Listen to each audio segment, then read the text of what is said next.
Will AI improve our lives or exterminate the species? What would it take to abolish poverty? Are you eating enough fermented foods? These are some of the questions we've tackled recently on The Next Big Idea. I'm Rufus Griscom, and every week I sit down with the world's leading thinkers for in-depth conversations that will help you live, work, and play smarter. Follow The Next Big Idea wherever you get your podcasts. Did you know that small and medium businesses make up 98% of the global economy, but most B2B marketers still treat them as a one-size-fits-all? LinkedIn's Meet the SMB report reveals why that's a missed opportunity and how you can reach these fast-moving decision makers effectively. Learn more at linkedin.com/meet-the-SMB. Hello and welcome to another throwback episode. So over the last year, we've gotten a lot of new listeners and we're adding these throwback episodes so those new listeners can see some of our older content. But before I start, I have two disclaimers. So first, these were early episodes, so please be kind when it comes to understanding that the sound quality might not be that great. But despite the sound quality, the content is still solid. So that's why we want to bring it back and reshare this content, because there's still some good gems in there. In addition to the sound, we were still trying to find our voice with regard to the format that we wanted to use. Our newer episodes are put together in a much more organized and efficient manner. So if you are a new listener and you're looking at this and you're saying to yourself, this seems unrefined, it probably is because it is unrefined, and you should check out our Monday episodes to see our more refined work. Secondly, not all of the promotions from these episodes are still active, but all of the freebies that we mention are still active.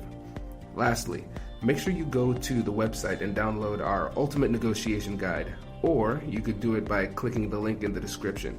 The link that we're sending you to is www.americannegotiationinstitute.com/guide. Again, that's americannegotiationinstitute.com/guide. This is a 19-page free guide. It's actually, I guess that's more like an ebook, really. And this guide will walk you through your most difficult conflicts and negotiations. And it includes our 3 most popular freebies: the Salary Negotiation Guide, the Negotiation Preparation Guide, and the Conflict Resolution Guide. So make sure you take the time to download this as soon as possible. And now, without further ado, let's jump into the episode. Welcome to the American Negotiation Institute's podcast, where we will teach you the skills you need to get more out of life. And now your host, Kwame Christian. Hello and welcome to another exciting episode of Negotiation for Entrepreneurs. I'm Kwame Christian. I'm a business lawyer by trade, but my passion lies in teaching you how you can use negotiation and persuasion to get more of what you want and how to make the difficult conversations in your life easier. Before we jump into this episode, I'd like to give a few listener shout-outs. I'd like to give a shout-out to John from Minnesota, Danielle from Ohio, and Zane from Australia. So you know I love hearing from all of you, so if you haven't yet, please connect with me on LinkedIn. There's a clickable link in the episode description that takes you straight to my LinkedIn page. So just connect with me and I will shoot you a personal message. I really want to know what kinds of topics interest you, and LinkedIn is the easiest way for me to connect with you. And for those of you who are looking for the free negotiation guides from previous episodes, like the Introvert's Negotiation Guide or the Fun Negotiation Style Guide, those links are in the description as well, so you can just click on those and get free access to those. Today we're talking to Professor Katherine Kelly from my alma mater, The Ohio State University Moritz College of Law. Katherine teaches legal analysis and writing, and she's responsible for the law school's bar exam support services. Now, when I say bar exam support services, what I really mean is that she helps students who are freaking out about the bar exam.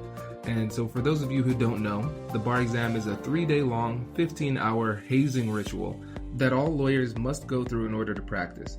Needless to say, a significant portion of her job encompasses managing people's emotions while persuading them to adopt a specific course of action. Here are the things that I want you to focus on throughout the interview. We discuss the importance of body language in these conversations. We also talk about how to build trust. We also discuss how to be empathetic and emotionally aware. And lastly, of course, we talk about how we're able to persuade these people to take the right course of action. So without further ado, let's jump into the interview. Katherine, thanks for being here. Welcome to the show. Thank you for having me.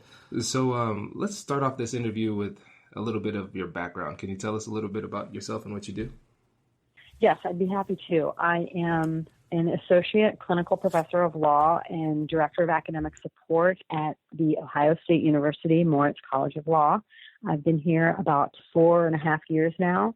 And in my role at Moritz, I teach 2 first-year classes in legal writing analysis and research. And then I also teach a third-year class on advanced analysis skills, and that's geared toward the bar exam, which is the licensing exam that's required for all attorney to be an attorney to practice law. And as my role in director of academic support, I work with students to prepare for the bar exam itself. And the support I provide, it's not about teaching the test, because law students are smart and they have the knowledge. That's the easy part. What I do is help develop strategies to manage your time, strategies for managing the massive amount of material that students are responsible for learning, strategies for managing fears, anxieties, dealing with the unknown, because that's what the big fear comes out of, the unknown and the unexpected. And so we prepare for that. And so in a nutshell, that's what I do here at the law school. Very nice. And I'm laughing to myself because you described the bar exam as a licensing exam. I think of it very differently because it's more vivid in my memory because it wasn't that long ago. No, and the bar exam is the one experience that every attorney shares. And it is a high barrier to entry at a very late stage. For people who are not attorneys, other professions have barriers to entry, other exams, but they're much earlier in the process. And the pass rate is very high in other professions. And for the bar exam, it's after you finished everything. And you can't even get a job or practice as an attorney until you pass this exam. And the pass rate is, in the low 80s or upper 70s. And so you're looking at a chunk of people who are not going to be able to have gainful employment unless they pass this exam. And so it's a little bit scary, but that's where I come in. Right. And so the average is high 70s. And then what is Ohio State's average? Well, our average is in the 91, 92 percentile for first-time takers. Of course, we have the highest pass rate in the state of Ohio, and it is about 10% over the state average. So our graduates do exceptionally well on this test. Nice. Well, I think you deserve a little bit of credit for that. That's good. I think just a little bit. Nice. Yeah, I remember when I was taking the test, that fact, even though it should have given me a lot more confidence that I went to this school and I should pass because 92 or so percent passed, it made me more scared because I was like, what if I'm in that 8%? That would make me feel really bad. And so that kind of gives some people an idea of like the emotional state that we're in. So when it comes to teaching them the strategies that they need to manage their time, fears, and study, how do you help them to manage their emotions? Like if somebody just received bad news, like they just received news that they failed or they're stressing out about the circumstances, what is your role? How do you work with them? Right. Well, and there are people that don't pass the bar exam, and people don't pass basically for one reason, and that's because they don't prepare. And that sounds kind of crazy. Like, well, why wouldn't you study? And there are a variety of reasons why people don't adequately prepare. A lot of that has to do with a fear of failure. And that also sounds weird. Like, well, if you're afraid of failing, why are you going to fail? When you're afraid to fail, it's because you're afraid to give 100% of yourself because you're afraid that you might not be good enough. So if you look for external reasons, it's not you. You didn't pass because you didn't study, so it's not personal, and it kind of disconnects from that. And I set that up because that's part of the reason that I have to know why you failed in order to help you pass the next time. And that bad news, it is devastating. And it's up to this point, your whole life has been geared toward this. And Kwame, you know how you felt when you passed, and just the rush of emotions and relief and excitement that you felt. And it's, the opposite when your name is not on that list. And, no one likes that to happen. I don't like it when people fail the bar exam. I can predict pretty accurately who is going to pass. I don't like that I know the names I'm not going to see, but I will say I'm a lot better now at dealing with that bad news and that person than I was when I started, because no one likes bad news. I used to hem and haw. I would try to make it not so bad. And this actually made it worse when I would be talking with this person, because they knew I was uncomfortable. That made them uncomfortable. And it was just extremely awkward. And I had to step back and say, so what can I do to deal with this? And I realized that I wasn't preparing for the situation. So I was acting like the person who didn't prepare for the bar exam. It was bad news. I avoided dealing with it. So I learned that I had to process it myself in order to help someone else deal with this news. So if I want students to move forward and be successful, then they have to trust me and know that I have solutions that will help them. And so what I did, I'm a lawyer. When I'm faced with a problem, I research it. I search for a solution. And I went to the medical field because I thought, doctors, they're experts in delivering bad news.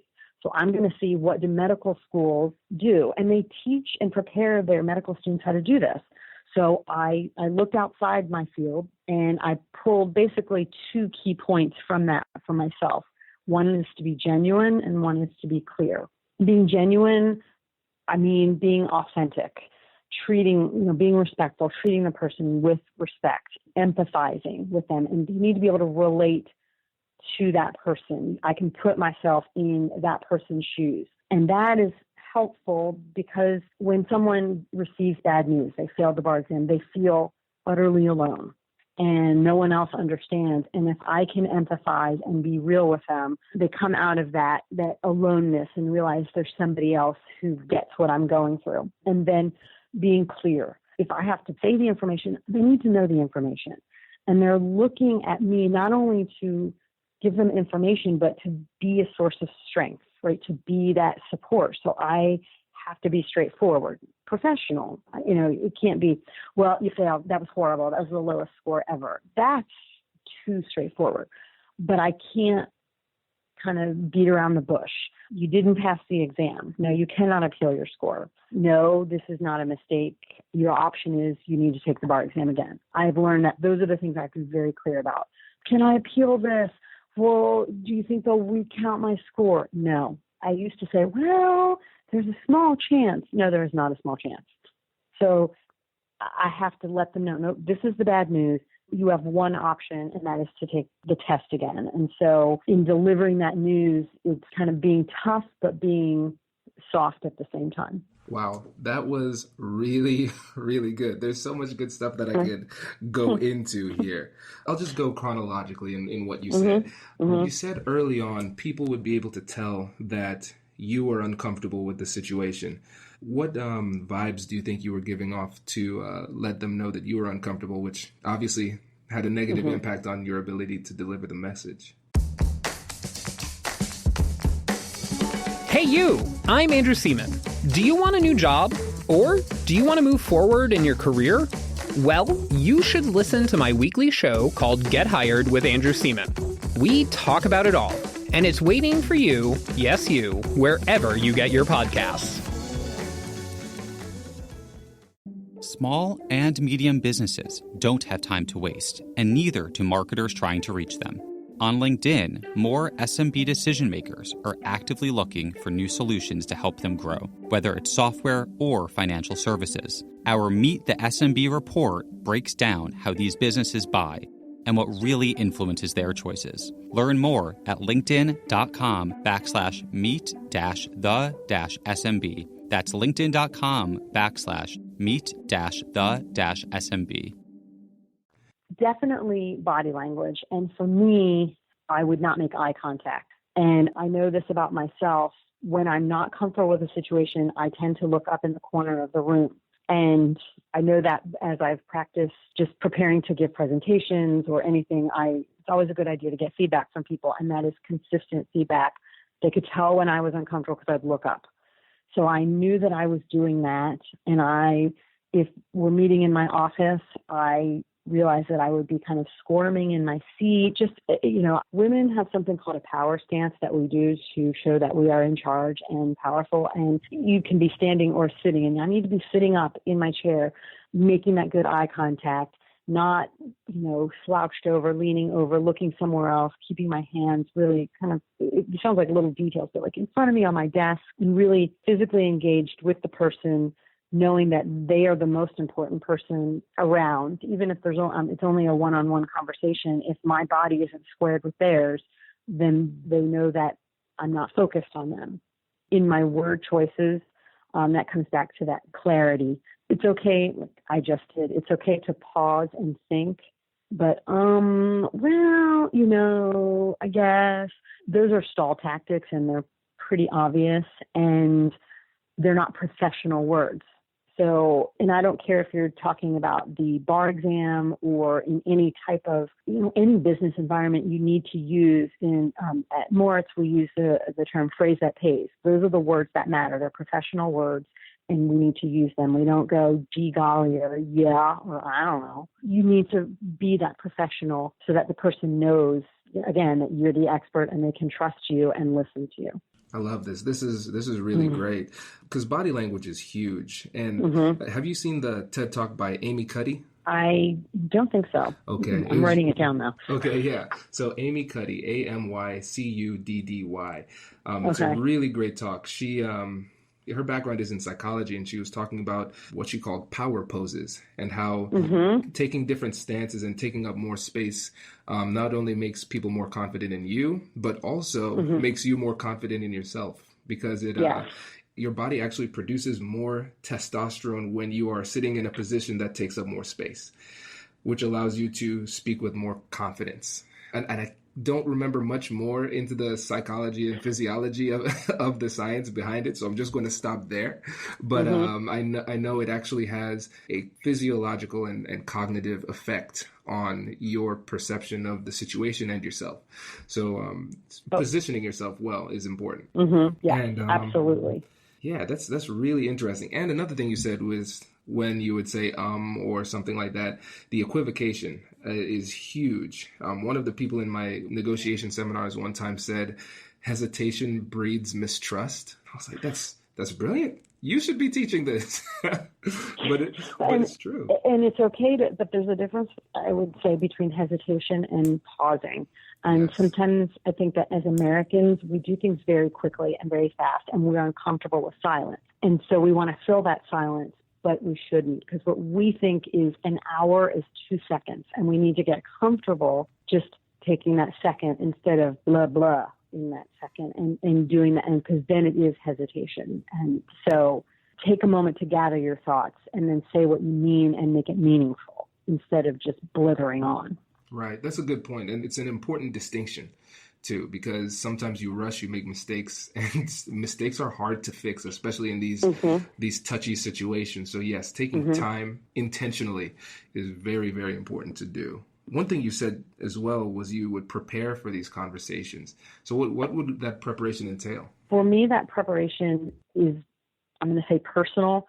So I know the individuals that I'm dealing with because they're students that have been in the school, or I do work with individuals from other schools, but I've been introduced to them from someone else. So I can think about that person individually and what they need and what they're feeling, and kind of how they might rebound from this and what they need. And an example I'll give is a graduate of Moritz 2012 who also happened to play Division I football.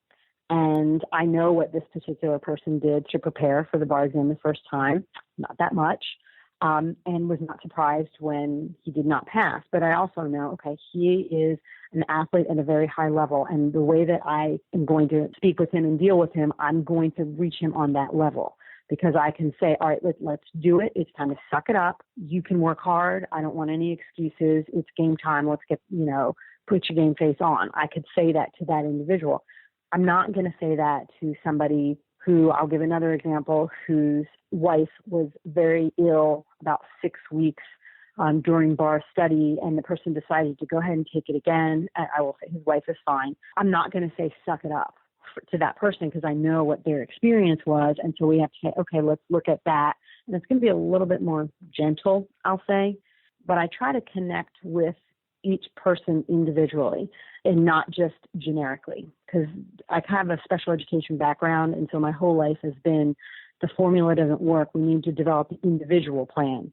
And so that's basically my philosophy and how I deal with everything is developing that individual plan from the formula.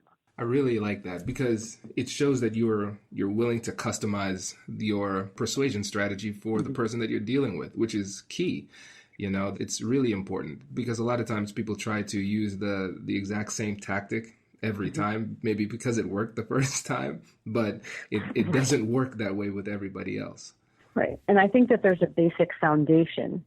It's not that you have to reinvent every single time for every single person. That's pretty much impossible. But you have a foundation, and I use the word in legal writing, a framework. It's not a formula, it's a framework. And framework is something that adjusts depending on the situation and the audience. And so that is the same here. There's certain foundational concepts that are the same, but it also, how you use them depends on who's in front of you.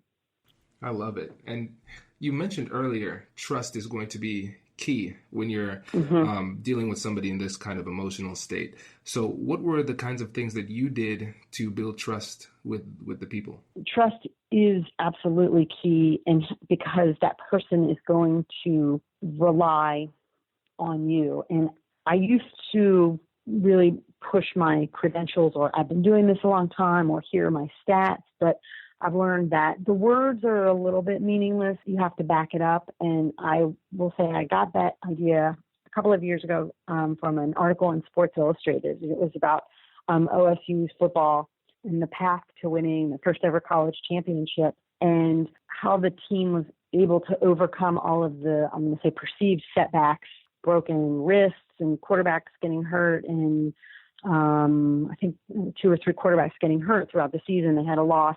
And it really came down to Coach Urban Meyer adopted this philosophy called E plus R equals O, which is event plus response equals outcome. And you can be the greatest coach in the world, but you have to, if someone doesn't trust you and your ability, you're not going to be able to push them very far.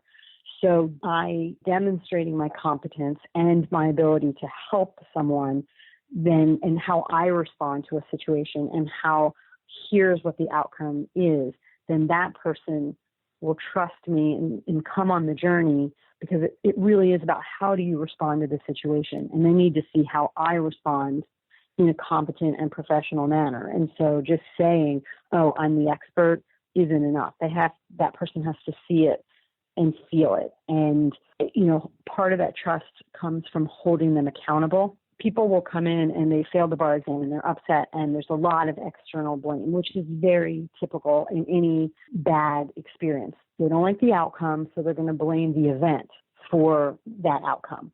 External conditions are never the reason why. They're just not. It is how you choose to respond. And so I have to hold that person accountable after they've made every excuse in the book. It's okay. Now let's talk about this. So how many practice questions did you really do? How many hours did you really study? And that trust comes from kind of that tough love, to use a cliche. So again, there's a lot of balancing. So I've got to be nice and understanding, but then I have to draw the line and say, okay, let's talk about this for real now. You submitted 1 practice essay out of 10. Okay. You did all of these practice questions and you never scored above 30% correct. Did you ever go over any of these practice questions?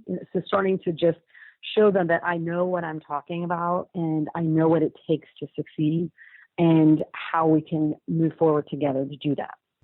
This is really good. And I think there's 2 things that I want to highlight here for the audience, because this is one of the core themes that I keep going back to. One of the things you said is after you've heard all of their excuses.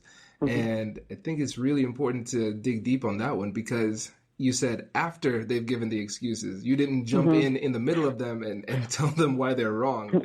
You're like, okay, let me let you exhaust yourself. Tell me what you need to tell me. And then, now I'm going to ask you some questions. And the beautiful thing about that is you build trust by listening. So they believe that you see the value in what they have to say. And then instead of correcting them harshly, you ask them questions, and you know where you want them to go with this logical path that you're creating. And they can kind of get to a point where they convince themselves after they get that all out of their system at first. Oh, I mean, that's absolutely what I want and what they need.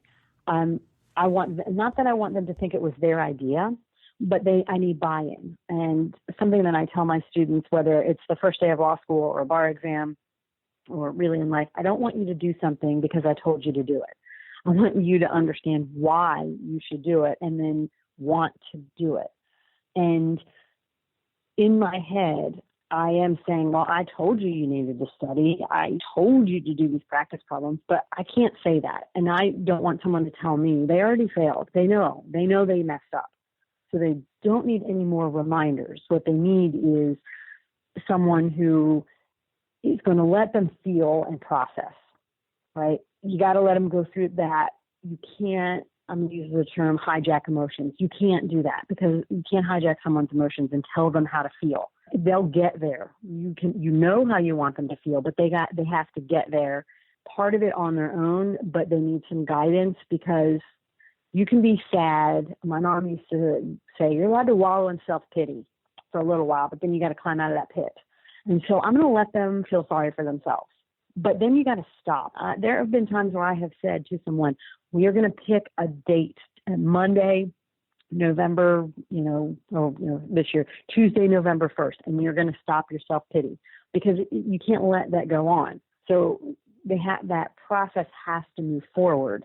And sometimes you have to kind of give that a little nudge. And what I found is that when people know it's okay to feel really bad and to be upset and to be angry and to blame or whatever, okay, they get it out of their system and then they know, all right, but I got to put this behind me because I've got to move forward, because you can move forward when you're really upset or angry, but that's a very heavy burden. And I'd rather walk without that burden. I'd rather set it down, and it's a lot easier. And so that's that mindset that we have to come to. That's really interesting. And what else is interesting to me, because for those people who are listening to this late, it is almost the end of October. And then you would give them about 2 weeks or so to wallow. Was that right? Oh, no. Well, it would depend on the person. Okay. There are some people that I would give them, so for Ohio bar exam results are coming out on Friday. When people don't pass, I usually don't hear from them right away, and I'm not going to reach out to them because I don't know if they're ready. So they will come to me. And so let's say that somebody calls me on Monday and we talk, and I would, I'll give them maybe a week, because we don't have to start studying right away, but I know that the longer the negative emotions continue, it's just a deeper hole because you're digging, and the longer it's going to take us to get out of it. And the reality of this particular situation, it's a bar exam, it's a test. Come on. Like, you don't need 2 weeks for this. This is not a diagnosis of an inoperable brain tumor. And I will put it in that perspective. And I have said, if this is the worst thing that has happened to you in your life, then you have lived a very lucky life. And I have one time have a student, I said that because he was getting a little whiny. And I said that, and he paused and he looked at me and he goes, this is the third worst thing. And I said, well, okay, third worst. And I was curious as to what the other two were. And I said, well, then you have lived a wonderful life if this is the third worst. But that is putting it in that perspective. They don't need that much time because we have work to do and we need to get started. And for the listeners out there who aren't familiar with law, who don't really, who aren't really getting the context, let me set the stage a little bit better too.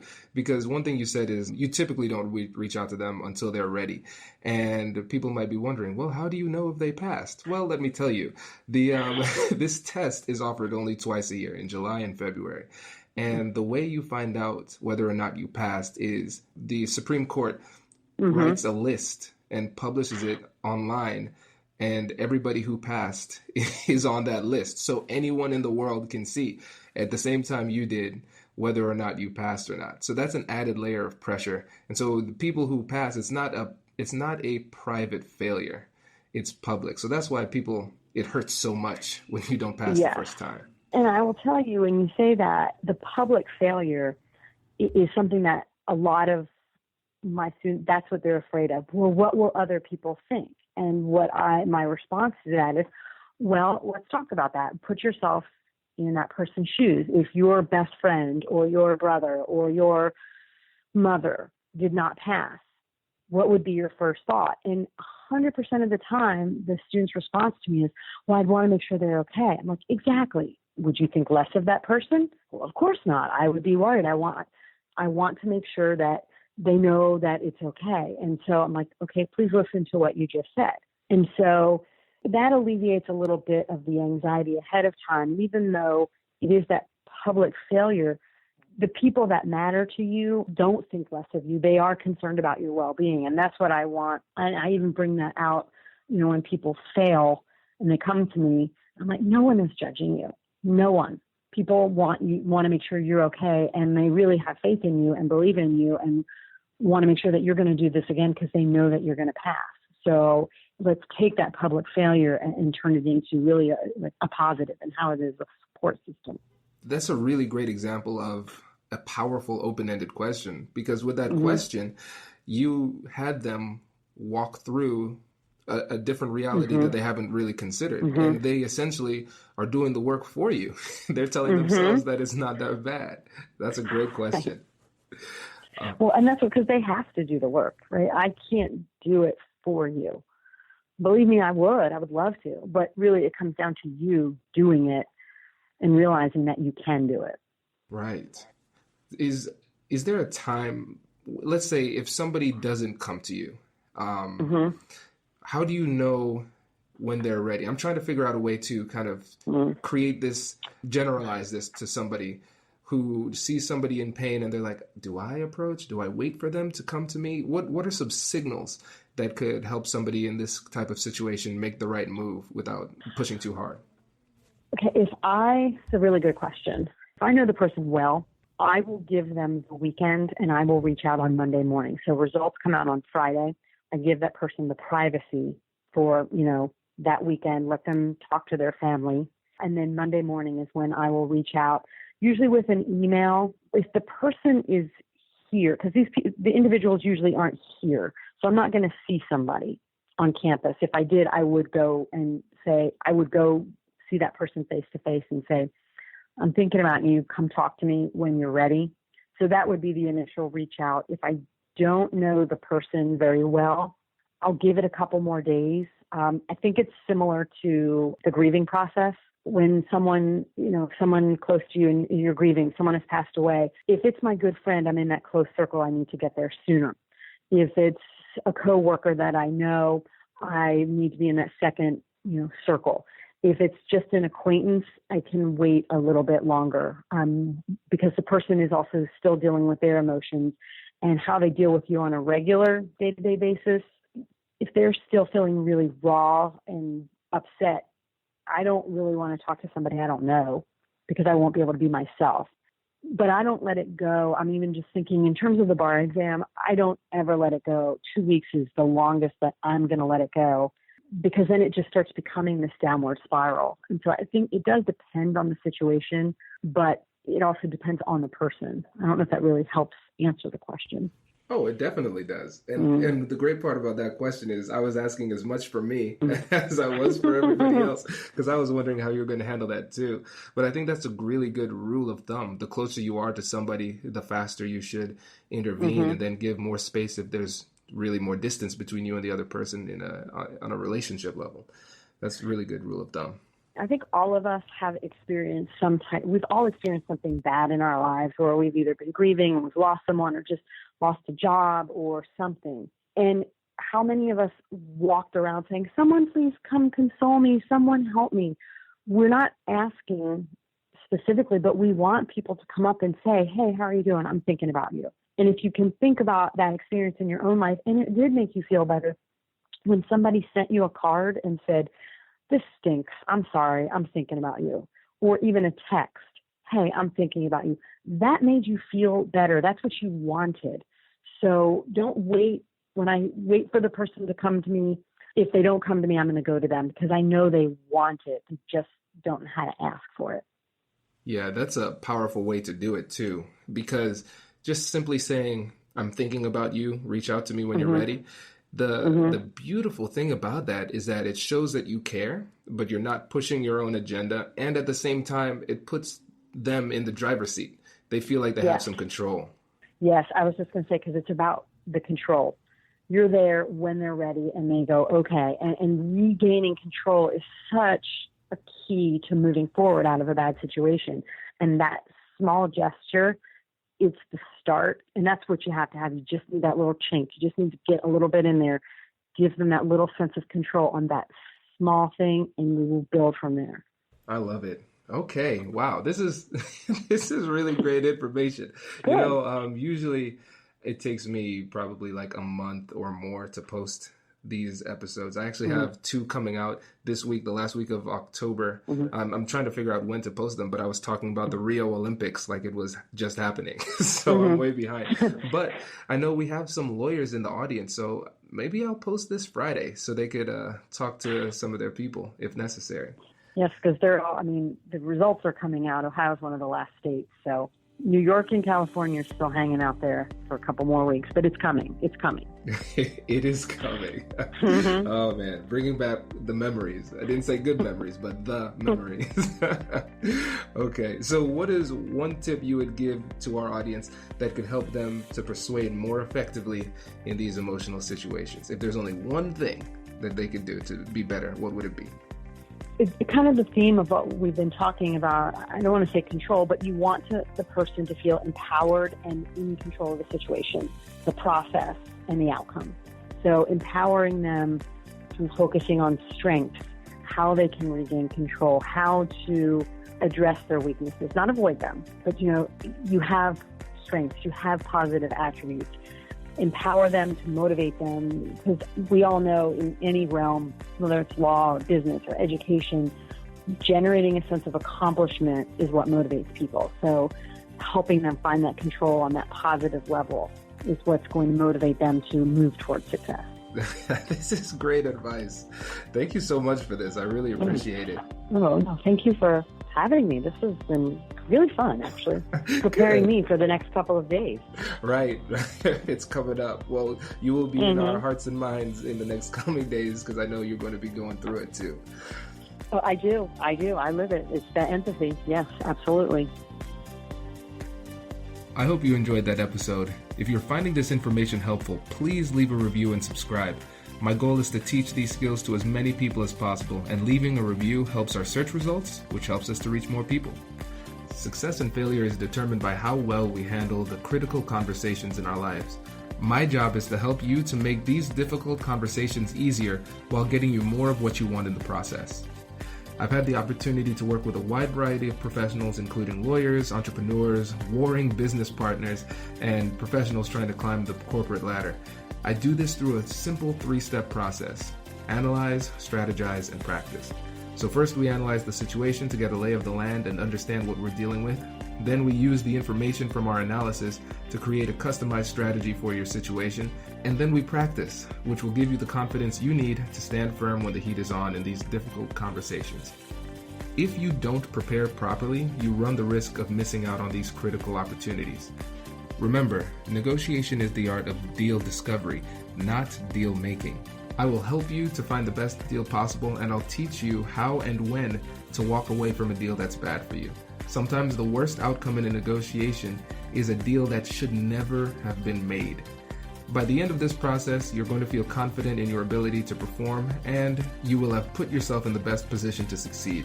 If you'd like to work with me, all you need to do is shoot me an email or connect with me on LinkedIn and we can get started. But in the meantime, please check out all of the free resources we have at the website, AmericanNegotiationInstitute.com. Thank you so much for listening. I hope you have a great week, and I'll catch you in the next one.